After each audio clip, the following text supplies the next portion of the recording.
की शुरुआत में हमें दिखाया जाता है कि मिन चाय देसी से बोल रहा होता है, बहुत दिन हो गए तुमसे मिले हुए।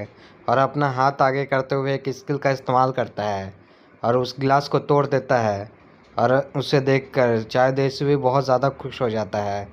मिन बोलता है, तुम कुछ ज़्यादा ही ऊंचे जगह पर रहते हो। गेट से आने के लिए मुझे प्रोसीजर फॉलो करना पड़ता है, इसलिए वो मुझे बोरिंग लगता है।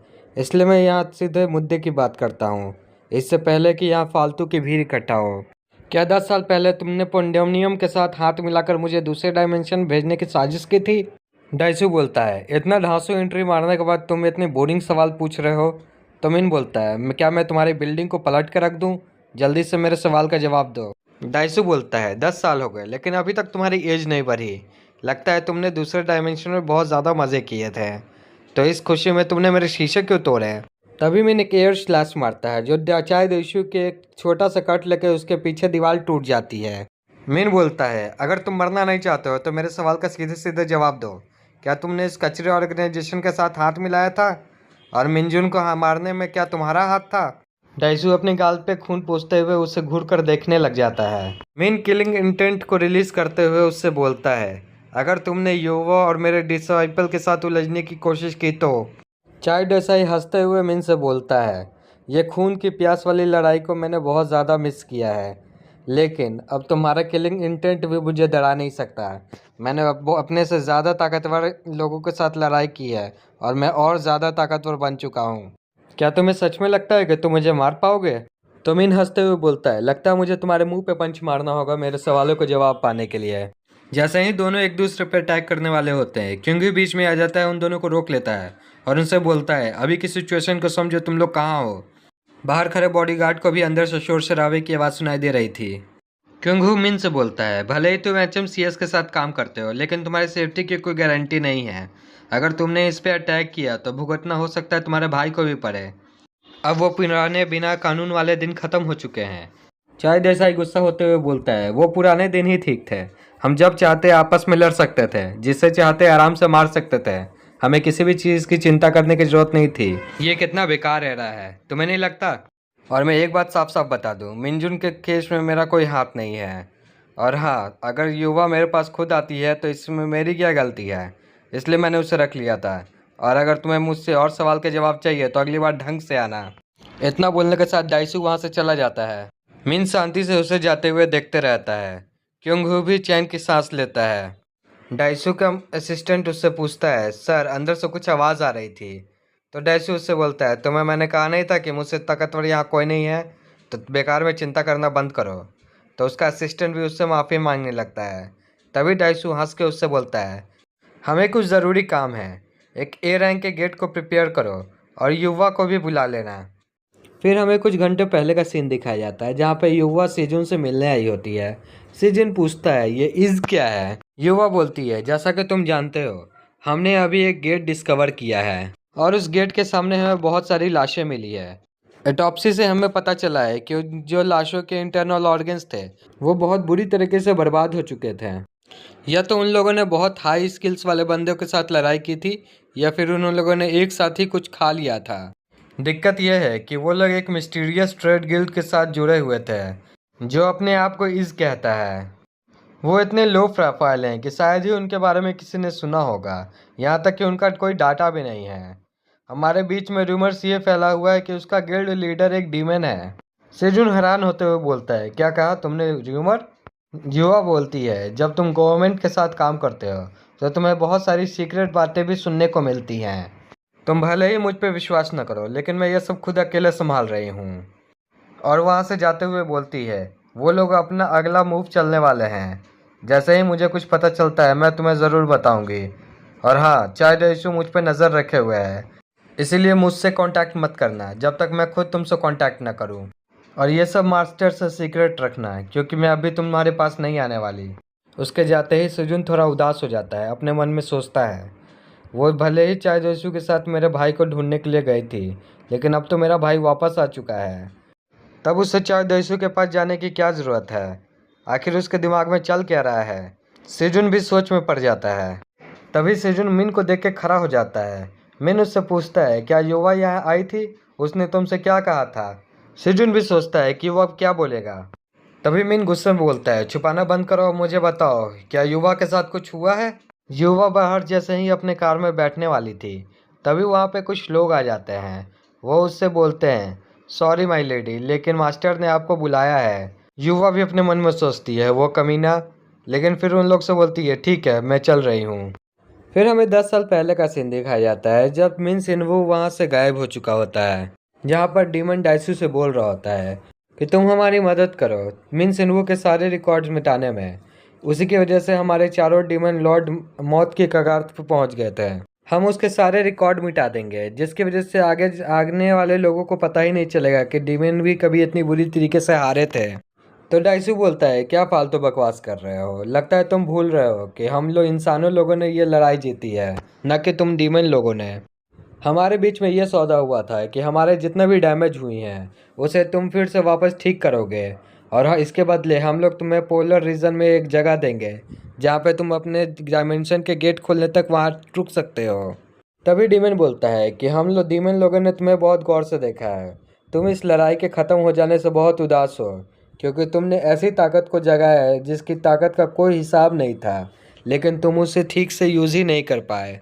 और अब नए कानून और नियम के साथ तुम अपनी ताकत को और ज़्यादा इस्तेमाल नहीं कर सकते। तुम हमेशा से ताकतवर लोगों से हमेशा फाइट करना चाहते थे, है कि नहीं? हम तुम्हारी मदद कर सकते हैं तुम्हारे मानव को उस सुप्रीम लेवल तक पहुंचाने में। शायद ऐसू बोलता है, तुम अपनी हार को छिपाने के लिए मिन की सारे रिकॉर्ड्स को मिटा दोगे? अगर मैं तुम्हारी बात मान भी लूँ और तुम मुझे ताकतवर बना भी दो, तो कल होकर मैं भी तो डीमन के लिए खतरा बन सकता हूँ। तो वो डीमन बोलता है, हमारी लाइफ स्पैम तुम्हारी लाइफ स्पैम से बहुत ज़्यादा होती है। तुम मर चुके होगे तब भी हम जिंदा ही होंगे, इसलिए उससे हमें कोई फ़र्क नहीं पड़ता। अगर तुम्हें हमारा सौदा मंजूर है तो हमें बता देना। इतना बोलने के साथ वो डीमन पीछे मुड़ के जा चला जाता है और जाते जाते बोलता है, हमें तुम्हारा जवाब का इंतज़ार रहेगा। कोरिया के स्ट्रॉन्गेस्ट हंटर चाय डेसू ये सब सुन के वहीं खड़ा रह जाता है। कहानी वापस से प्रेजेंट में आ जाती है। चाय डेसू एक गेट के अंदर खड़ा होता है। उसका असिस्टेंट उससे बताता है कि हमने इस गेट की पूरी छानबीन कर ली है, इसके अंदर कोई भी नहीं है, और इस गेट के अंदर हमने लोगों का आना जाना बंद कर दिया है। तभी चाय डेसू से बोलता है, चले जाओ अब यहाँ से, और हाँ, तुमने इनविटेशन भेज दिया था ना? तभी उसका असिस्टेंट बोलता है, हाँ सर, लेकिन आपसे मुझे कल समिट मीटिंग के बारे में बात करना है। तो चाय डेसू बोलता है, मुझे याद है, मुझे बार बार याद मत दिलाओ और यहाँ से निकल जाओ। तभी वहाँ पे युवा आ जाती है और चाय देसू से बोलती है, आप ही ने मुझे बिजनेस ट्रिप पे भेजा था और अब आप मुझे इस गेट के अंदर बुला रहे हैं। तभी चाय देसू युवा से बोलता है, तमीज़ से बात करो, यहाँ पे कान है सुनने के लिए, और उस बंदे को जाने का इशारा करता है। वो बंदा वहाँ से जाता है और युवा उससे पूछती है, अब क्या है? तभी चाय देसू युवा से बोलता है, तुम्हें लगता है ना कि मैं ही जिम्मेदार हूँ मिन सिन्वू के गायब होने का? तो ये बात सुन के युवा शॉक हो जाती है। फिर चाय देसू बोलता है, मैं उस समय डीमन के साथ ना ही कोऑपरेट कर रहा था, ना ही उसके प्रपोजल के बारे में सोच रहा था।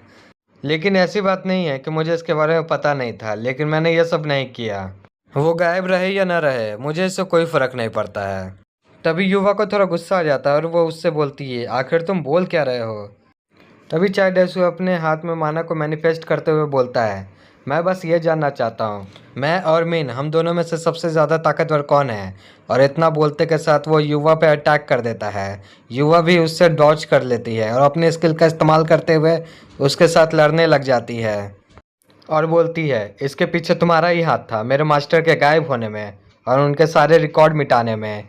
इतना बोलने के साथ वो उस पर अटैक कर देती है। चाय डेसू भी उसके अटैक को बड़ी आसानी से रोक लेता है और बोलता है, तुम बिल्कुल अपनी माँ की तरह हो, बिना सोचे समझे किसी पे भी अटैक कर देते हो कि सामने वाला कितना ताकतवर है। चाय डेसू उसे एक मुक्का मारता है और वहाँ पे चारों तरफ धुआं धुआं हो जाता है। फिर हमें दिखाया जाता है कि युवा एक चट्टान से टकरा जाती है और बहुत गंभीर हालत में हो जाती है।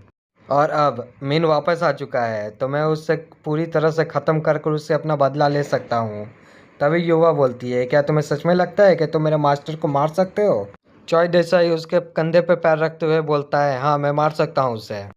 जब मैं उससे मिला था तो मैंने उसकी आंखों में साफ साफ तुम लोगों के लिए चिंता देखी थी। मैं मिनजुन केस के बारे में नहीं जानता, लेकिन मैं उसका पूरा पूरा फ़ायदा उठाऊंगा। फिर चाय देसू अपने हाथ में चेन स्किल का इस्तेमाल करता है और उससे युवा को बांध देता है और उससे बोलता है, तुम एस क्लास रैंक के हो के भी इस चेन को आराम से नहीं तोड़ पाओगी, यह बहुत मजबूत है। तुम इस चेन से जितना छूटने की कोशिश करोगे यह तुम्हारा माना उतना ही अब्जॉर्ब करेगा। युवा बोलती है, तुम्हें क्या लगता है कि तुम इस सब से बच सकते हो? तुम हमेशा एक कचरे ही रहोगे। तभी युवा कुछ देख के शॉक हो जाती है। वहाँ पे मीन आ जाता है और चार देशों पे अटैक कर देता है। वहाँ पे फिर एक ज़ोरदार धमाका हो जाता है। चॉय देसाई हंसते हुए बोलता है, आज इतिहास दोबारा लिखा जाएगा। 10 साल पुराना हीरो आज यहाँ पे मरने वाला है और कोरिया का सबसे ताकतवर हंटर आज मैं बनने वाला हूँ। तभी मिन हंसते हुए बोलता है, लगता है तुम पागल हो चुके हो, और अपनी पूरी पावर को इस्तेमाल करने लग जाता है।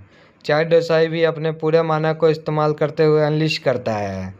फिर मिन युवा की तरफ देखते हुए सोचता है, अभी इसके बारे में चिंता करने की जरूरत नहीं है। तो चलो, अभी तक मैंने जितना भी माना रिकवर किया है उसे अब इस्तेमाल करने का टाइम आ चुका है। दोनों अपनी पावर अनलिश करने लगते हैं। तभी मिन फ्रे से बोलता है, चलो अपनी पूरी पावर इस्तेमाल करो। तो फ्रे बोलता है, पागल हो गए हो क्या? अभी तक तुमने सिर्फ 50% माना ही रिकवर किया है। अगर इसमें तुमने अपने पूरी पावर का इस्तेमाल किया तो हो सकता है तुम्हारी बॉडी को कुछ साइड इफ़ेक्ट हो जाए। मिन बोलता है, सिर्फ 50% ही माना ना, मैं दूसरे दुनिया में भी इतना ही माना इस्तेमाल करता था, इसलिए तुम्हें घबराने की ज़रूरत नहीं है। तभी चाइल्ड डसू बोलता है, तुम क्या अपने आप में बड़बड़ा रहे हो? क्या तुम्हें पछतावा आ रहा है कि तुमने मुझसे लड़ाई शुरू कर दी? तभी वो दोनों आपस में लड़ाई शुरू कर देते हैं। उन दोनों की लड़ाई की वजह से आसपास बहुत ज़्यादा धमाका होने लगते हैं। युवा ये सब देख के अपने मन में सोच रही होती है कि एक एस क्लास हंटर और डबल एस क्लास हंटर के बीच में कितना बड़ा डिफरेंस होता है। ये इतनी ज़्यादा तेज़ है कि मैं इन्हें अपनी आंखों से भी नहीं देख पा रही हूँ।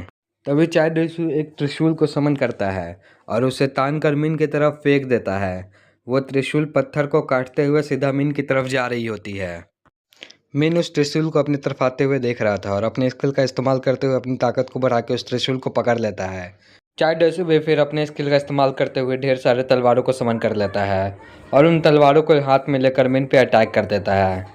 ये सब देख के मिन भी अपने स्किल का इस्तेमाल करते हुए एक शील्ड बना लेता है और सीधा चाइल्ड उसके शील्ड पे आकर अटैक कर देता है और बोलता है, ये शील्ड तुम्हें कब तक बचा पाएगा? मैं इस शील्ड को तोड़ूंगा और तुम्हें कुचल कर रख दूंगा। फिर चाइल्ड एक हैमर को समन करता है और उसके शील्ड पे बहुत ज़ोरदार अटैक करता है। इधर मिन का शील्ड भी उस अटैक को बड़े आराम से रोक लेता है। फिर मिन आइस फैंग स्पेयर का स्किल का इस्तेमाल करते हुए चाइल्ड के पीछे से अटैक करता है। उसके टकराते ही वहाँ पे एक ज़ोरदार धमाका हो जाता है। हमें दिखाया जाता है कि चाइल्ड के हैमर में क्रैक आ चुके होते हैं और वो मिन से बोल रहा होता है, तुम्हें क्या लगा था कि तुम मुझे इस अटैक से हरा सकते हो? तो मिन बोलता है, अपनी बकवास बंद करो और उस चैन को हटाओ अगर तुम मरना नहीं चाहते हो तो। तभी चाइल्ड सीरियस होकर बोलता है, आखिर तुम एक किलर की बेटी को क्यों बचाना चाहते हो? यह सुनकर युवा सुन पड़ जाती है कि अब मास्टर को सच पता चल जाएगा और वो जोर से चिल्ला के बोलती है, चुप हो जाओ, अब एक वर्ड भी अपने मुंह से मत बोलना। और इतना बोलने के साथ युवा रोने लगती है। तभी मीन उससे बोलता है, युवा हिलो मत वरना तुम हर्ट हो जाओगी। ये सुनकर युवा थोड़ी भावुक हो जाती है। मीन गुस्से में आ जाता है और अपनी डार्क माना को रिलीज़ करने लगता है। इधर चाइल्ड भी देख के ये बहुत ज़्यादा खुश हो जाता है कि अब लड़ाई का असली मज़ा आने वाला है और अपनी शील्ड को समन कर लेता है। तभी मिन तुरंत चाइल्ड के पास आ जाता है और उसे एक जोरदार मुक्का मारते हुए बोलता है, अपना मुंह बंद रखो। तभी चाइल्ड अपना शील्ड आगे कर लेता है, लेकिन वो देखता है कि इसका शील्ड टूटने लगा था और इसका प्रेशर इतना ज़्यादा होता है कि वो पीछे घसता चला जाता है। तभी चाइल्ड बोलता है, तुम ज़रा भी नहीं बदले 10 सालों में, तुम हमेशा पागलों की तरह ही अटैक करते हो। और फिर दोनों में भयंकर लड़ाई शुरू हो जाती है और जगह जगह विस्फोट होने लगते हैं। तभी चाइल्ड मौका देखते हुए अपनी एक तलवार उसके मैजिक सर्कल के बीच में फेंक देता है और बोलता है, अब तुम मेरे जाल में फंस चुके हो। और हमें दिखाया जाता है कि उस माना सर्कल के अंदर से चैन बाहर निकलकर मिन को बांधने की कोशिश करने लगती है। इसका चाइल्ड फ़ायदा उठाते हुए अपने एक तलवार को समन करता है और मिन पे अटैक कर देता है। वो जैसे ही उस तलवार से मिन पे अटैक करता है तभी वहाँ पे एक ज़ोरदार धमाका होता है। युवा भी उस विस्फोट को देख कर जोर से मास्टर चिल्लाती है। चाइल्ड हंसते हुए बोलता है, अब तुम मेरे लिए कोई मैच नहीं रहेगा। तभी हमें दिखाया जाता है कि मिन उसको तलवार को पकड़ते हुए बोलता है, तुम मेरे लिए अब कोई मैच नहीं हो चाइल्ड। चाइल्ड भी अपने मन में सोचता है कि ये एक लेजेंडरी आर्टिफैक्ट है, ये एक बिल्डिंग को भी 2 टुकड़े में आसानी से काट सकता है, लेकिन इस मिन ने तो इसे बड़े आसानी से रोक लिया और इसे एक खरोच भी नहीं आई। तभी मिन उससे बोलता है, तुम्हें लड़े हुए लगभग 10 साल ही हुए हैं, लेकिन मैं लगभग 100 सालों से लड़ रहा था। तभी उसके पेट में एक ज़ोरदार पंच मारता है। उस पंच का प्रेशर इतना ज़्यादा होता है कि चाय डेसू पीछे होकर सीधा एक दीवार से जाके टकरा जाता है। चाय डेसू बोलता है, बहुत बढ़िया था, मुझे बहुत आज मज़ा आ रहा है। मुझे याद नहीं है कि मैंने पिछली बार ऐसी लड़ाई कब की थी। वो खड़ा होते हुए बोलता है, जब तुम अपनी पूरी पावर इस्तेमाल कर रहे होते मुझे भी अपनी पूरी पावर का इस्तेमाल करना चाहिए। वो अपने हाथ से एक घड़ी निकाल कर ज़मीन पर फेंक देता है और बोलता है, आज से 5 साल पहले डबल एस क्लास रैंक वाले हंटर को यह घड़ी पहनना नेसेसरी था, क्योंकि अगर वो लोग अपनी पावर का पूरा इस्तेमाल करते हैं तो वो लोग सोसाइटी को बहुत ज़्यादा डैमेज पहुंचा सकते थे। इसीलिए उनको अपनी पूरी पावर रिस्ट्रिक्ट करने के लिए ये घड़ी पहनना पड़ता था। मिन हंसते हुए बोलता है, ये तो एक कुत्ते का पत्ता जैसा है कुछ, जो कुत्तों को काबू में करने के लिए उन्हें पहनाया जाता है। क्या तुम उस पोजीशन पे हो जो तुम्हें डॉग फाइट करने के लिए गवर्नमेंट की परमिशन लेने की ज़रूरत है? तो चार डूसी बोलता है, लगता है तुम अपने आप को बहुत ज़्यादा बड़ा समझने लगे हो। तुम्हें क्या लगता है कि मैं यहाँ पे क्यों हूँ? क्योंकि मुझे अपनी उस ताकत को इस्तेमाल करना है जिस पे मैं किसी पे भी इस्तेमाल नहीं कर सकता हूँ। तो मिन बोलता है, ठीक है, आ जाओ, दिखाओ तुम्हें कितना दम है। उन दोनों के माना के क्लैश से आसपास की धरती भी टूटने लगती है। हमें दिखाया जाता है कि युवा का चैन में भी धीरे धीरे क्रैक आने शुरू हो जाते हैं और वो बोलती है, अगर ऐसा ही रहा तो इस डायमेंशन का गेट भी क्रैक हो जाएगा और हम लोग यहीं पे फंस जाएंगे। हमें दिखाया जाता है कि युवा का चेन भी टूट चुका होता है। फिर हमें दिखाया जाता है कि वो दोनों आपस में एक दूसरे पर अटैक करने के लिए आगे बढ़ जाते हैं। चॉय डेसू भी एक बड़े से हैमर को समन कर लेता है और मीन पे अटैक कर देता है। तभी मीन भी लाइटनिंग फ्लैश का इस्तेमाल करते हुए इधर उधर डॉज करने लग जाता है। चाय डेसू भी सोचने लग जाता है, क्या हम दोनों के बीच में इतनी पावर गैप है, और बोलता है, मैं इसे किसी भी कीमत पे हरा कर रहूँगा। तभी वो एक भाले को समन करता है और उसे मीन की तरफ फेंक देता है और हमें दिखाया जाता है कि इस भाले में एक बीस्ट की स्पिरिट रहती है। वो बीस्ट सीधा जाके मीन के हाथ पे काट लेता है। तभी मीन अपने प्री टाइमर स्किल का इस्तेमाल करता है और उसे अपना पालतू बना लेता है। चार डेसू भी ये देख के शॉक हो जाता है कि उसने बीस्ट को काबू कैसे कर लिया। तभी मीन उस बीस्ट से बोलता है, चलो अपने नए मालिक के ऑर्डर को फॉलो करने के लिए तैयार हो जाओ। चाय डेसू भी अपने मन में सोच रहा होता है कि आखिर इसने 10 साल में ऐसा क्या किया है जो इतना ताकतवर बन चुका है। ऐसा ही मीन अटैक करने वाला होता है तभी युवा उसके पास भाग के आती है, बोलती है, रुक जाइए मास्टर, बहुत हो गया, अगर आप दोनों ने अब लड़ाई की तो इस डंजन का गेट ब्रेक हो जाएगा और यहाँ की सारी मैजिकल एनर्जी हमारे दुनिया में फैल जाएगी और चाय डेसू तुम भी इससे नहीं बच सकते। तुम्हें पता है कि अगर ये ऐसा हुआ तो यह सीधा मामला इंटरनेशनल ट्रिब्यूनल में जाएगा। ये सब सुनकर चाय डेसू बोलता है, तुम घमंडी बच्ची। युवा बोलती है, जब तुम लड़ाई में बिजी थे तब मैंने HMCS के हेडक्वार्टर में फ़ोन किया था और उन्हें यहाँ आने के लिए बोल दिया था। वो यहाँ किसी भी वक्त पहुँचते होंगे, इसलिए अपनी लड़ाई यहीं पे ख़त्म कर दो। और ये इतना बोलने के साथ मीन के पास चली जाती है। फिर हमें वही फेंकी हुई घड़ी दिखाई जाती है जिस पे किसी का कॉल आ रहा होता है। चाय डेसू उस कॉल को उठाते हुए बोलता है, हाँ बोलिए। उधर से एक बंदा बोलता है, मैं HMCS के हेडक्वार्टर का एडवर्ड हूँ, प्रेसिडेंट चॉय। ये एक अर्जेंट मैटर है, हो सके तो अभी मिलिए मुझसे।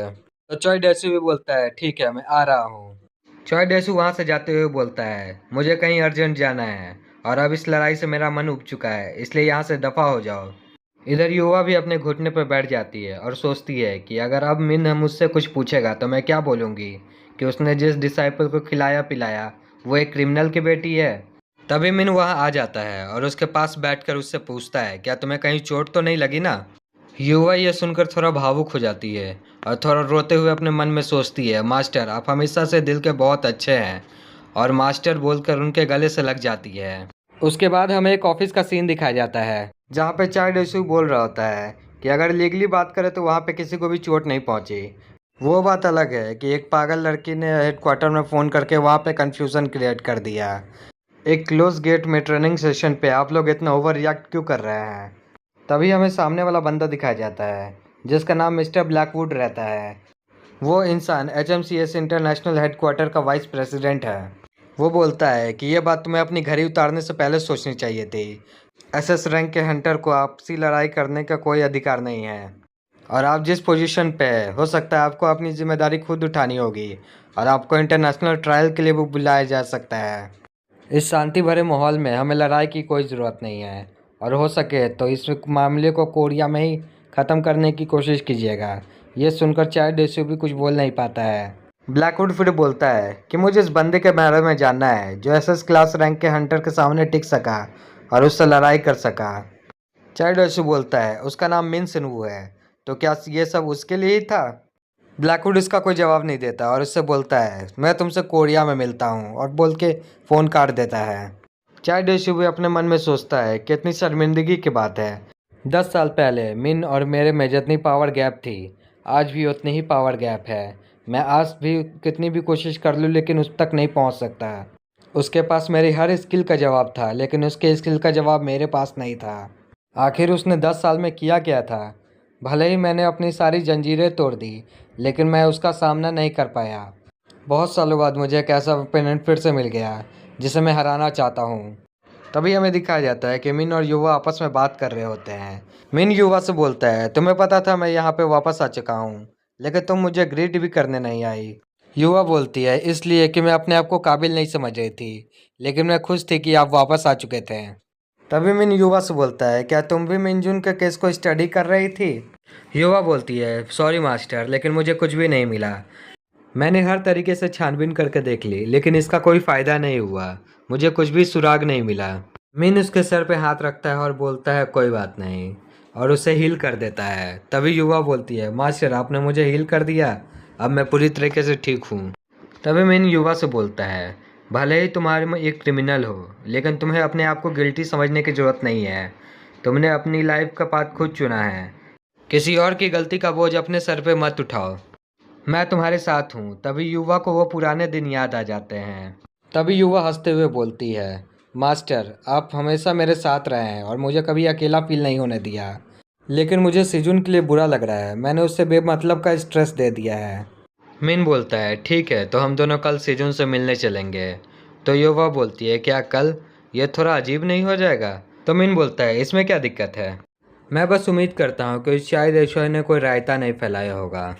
तभी वहाँ पे लीडर आ जाता है और वो मिन से बोलता है, एक अर्जेंट मैटर है और तुम मेरा फ़ोन क्यों नहीं उठाते हो? तभी वहाँ HMCS का ब्रांच मैनेजर आ जाता है और मिन से बोलता है, हमें इंटरनेशनल हेडक्वार्टर से फ़ोन आया था। वाइस प्रेसिडेंट ब्लैकवुड कोरिया आ रहे हैं, क्या तुम इसके बारे में जानते हो? मिन अपने मन में सोचता है, तो बात इतनी आगे बढ़ गई है कि ब्लैकवुड को बीच में आना पड़ रहा है। मिन उन लोगों से बोलता है, आखिर वो मुझसे क्यों मिलना चाहते हैं?